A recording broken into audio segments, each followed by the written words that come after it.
Hello and welcome to everyone present here. Students, you already know that we have been discussing the chapter The Rise of Nationalism, and we have just finished the topic The Unification of Germany and Italy. Now it is time to discuss the topic The Unification of Great Britain. But prior to discuss the unification of Great Britain, let us get clarification of its title or beginning. It is written here, The Strange Case of Britain. So, why is it written so? That strange case of Britain? Whether the unification of Great Britain was different from earlier one? In the case of Germany and Italy? Yes, it was much different from the unification of Italy and Germany. As in the case of unification of Germany and Italy, we have seen that there was occurrence of revolutions and big incidents, and there was role of army, monarchy, and contribution of big personalities that resulted in lastly the process of unification in Germany and Italy. But as far as the unification of Great Britain is concerned, there was no such types of occurrence of revolutions and upheavals and contribution of great personalities. The unification of Great Britain was a long and steady process, and there was a role of British Parliament. British Parliament was instrumental in the unification of Great Britain. So that is why it is written here, The Strange Case of Britain. Great Britain का unification हुआ, उसमें कोई अचानक क्रांति या बहुत बड़ी घटना नहीं हुई थी, यह एक लंबी प्रक्रिया के तहत हुआ था और ब्रिटिश पार्लियामेंट का इसमें बहुत बड़ा रोल था. इसीलिए इसको हम लोग शुरुआत ही करते हैं the strange case of Britain से. तो now let us see how did all this processes completed. First of all it is written here, no British nation existed before 18th century. तो 18th सेंचुरी से पहले कोई British नाम का देश नहीं था, नेशन नहीं था. तो व्हाट वाज देयर, तब वहां था क्या? There were 4 different ethnic groups, English, Wales, Scottish and Irish used to live in British islands area and they had their own cultural and political basis. तो ब्रिटिश द्वीप समूह जो होता है, ब्रिटिश द्वीप समूह इलाके में 4 एथनिक ग्रुप्स के लोग रहते थे, जिनको कि English, Wales, Scots and Irish कहते थे. And now let us see the map first, then we will understand it clearly. You see, it is the present day Great Britain map, and here you see the 4 ethnic groups living in 4 different regions. First of all, you see this is the English ethnic group living in this area. Now in north side you will see the second ethnic group, that is Scottish ethnic group living in Scotland area. Third one is the Wales ethnic group living in Wales area, and fourth one you see here, it is the Irish group living in Ireland area. So these were 4 different ethnic groups. So what is the meaning of ethnic? Ethnic का मतलब क्या होता है? Ethnic refers to a community in which all the members have their common racial, tribal और cultural origin. तो ये एक ऐसे समुदाय की ओर इंगित करता है. एथनिक का मतलब एक ऐसा समुदाय होता है जिसके सभी सदस्यों की खास जनजातीय या जातीय या सांस्कृतिक पहचान होती है. तो ऐसा समुदाय जिसके सभी सदस्यों की मतलब कॉमन रेशियल, ट्राइबल और कल्चरल ओरिजिन होती है, उसी को हम लोग नस्ल कहते हैं, मतलब इथनिक कहते हैं. Now let us return back to our main topic and how did all this happen. Let us see. So we already know that there was no British nation existed before 18th century. 4 different ethnic groups used to live: English, Wales, Scots and Irish, and they had their own political and cultural basis. But slowly the wealth and power of England increased, and it made it more important in the region. We already know that England was a big imperial state and colonial power, and it had several colonies in different parts of the world. तो England एक बहुत बड़ा colonial power था और उसके बहुत सारे colony संसार के अलग अलग क्षेत्रों में फैले हुए थे. इंडिया भी उसका एक कॉलोनी हुआ करता था.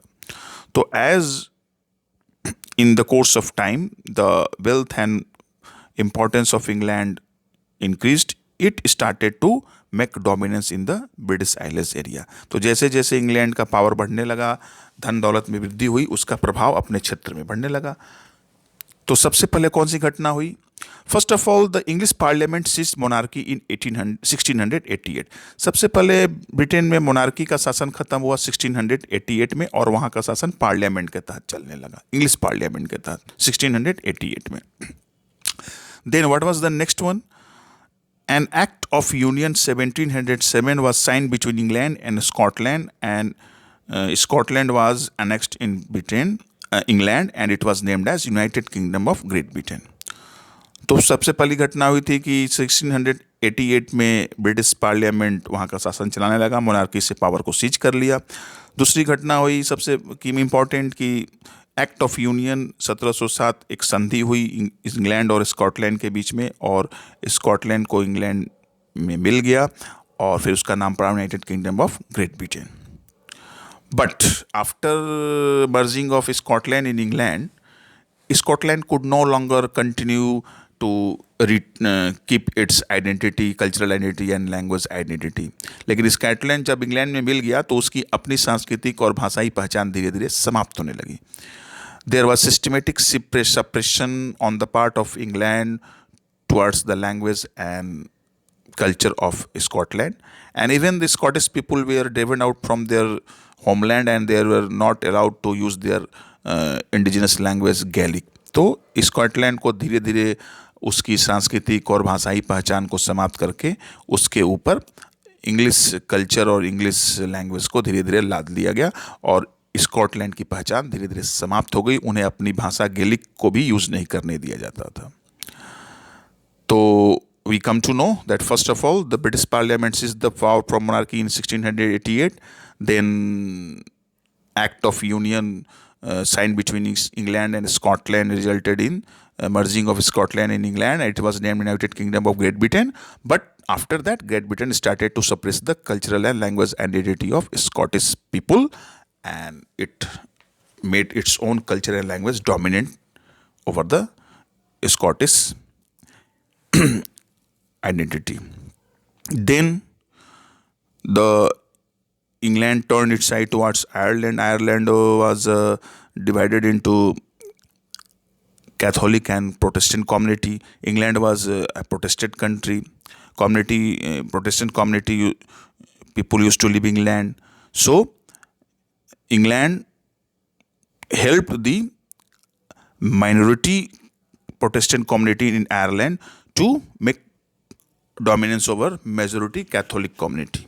So Catholic community revolted it, and the revolt was suppressed. तो इंग्लैंड एक प्रोटेस्टेंट, क्रिश्चियनिटी के दो पार्ट्स हैं, प्रोटेस्टेंट एंड कैथोलिक. ये दो अलग अलग ढंग की पूजा की पद्धति है. तो ईसा मसीह को ही मानते हैं ये लोग दोनों, लेकिन दोनों का चर्च अलग अलग होता है. तो प्रोटेस्टेंट कंट्री है इंग्लैंड, और आयरलैंड प्रोटेस्टेंट और कैथोलिक दो पार्ट में दोनों कम्युनिटी के लोग रहते थे, लेकिन मेजोरिटी कैथोलिक लोगों का था. तो अब आयरलैंड को अनेक्स करने के लिए इंग्लैंड ने क्या किया कि वहाँ के माइनॉरिटी कैथोलिक प्रोटेस्टेंट कम्युनिटी को सपोर्ट किया, जिसके चलते वहाँ के कैथोलिक मेजोरिटी ने रिवोल्ट किया. उस रिवोल्ट को इंग्लैंड ने दबा दिया, and in 1801 Ireland was forcefully incorporated in United kingdom. तो 1801 में आयरलैंड को फोर्सफुली यूनाइटेड किंगडम में मिला लिया गया. Then the symbol of New Britain, the British flag, Union Jack, the national anthem, God Save Our Noble Kings, and English language were actively promoted, and the older nations survived only as subordinate partners in the Union. तो अब धीरे धीरे England ने क्या किया कि अपना flag, British flag जिसको यूनियन जैक कहते हैं, फिर अपना national anthem God save our noble king और इंग्लिश लैंग्वेज को पूरे इलाके में धीरे धीरे मतलब उसको इम्पोज करने लगा, और बाकी जो सबऑर्डिनेट पार्टनर थे उनकी आइडेंटिटी धीरे धीरे समाप्त हो गई. अब वो केवल उसके अंग बनकर रह गए. So in this way we see that the unification of Great Britain was different from Italy and Germany. It started with the seizing of power from monarchy in England by British Parliament in 1688. Then the Act of Union was signed between England and Scotland. In 1707, Scotland was annexed in England, but slowly and steadily, the English cultural and language were superimposed over Scotland, and Scotland identity was slowly diminished. Then the England supported the minority Protestant in Ireland, and after this, the majority Catholic revolted, but the revolt was suppressed by England, and in 1801, Ireland was forcefully annexed in England and United Kingdom, and then the England started to impose its British flag, Union Jack, and national anthem "God Save Our Noble King" and the English language over all the areas, and it came to be dominant over their subordinates partner. So in this way we come to the conclusion of the unification of Great Britain. Okay.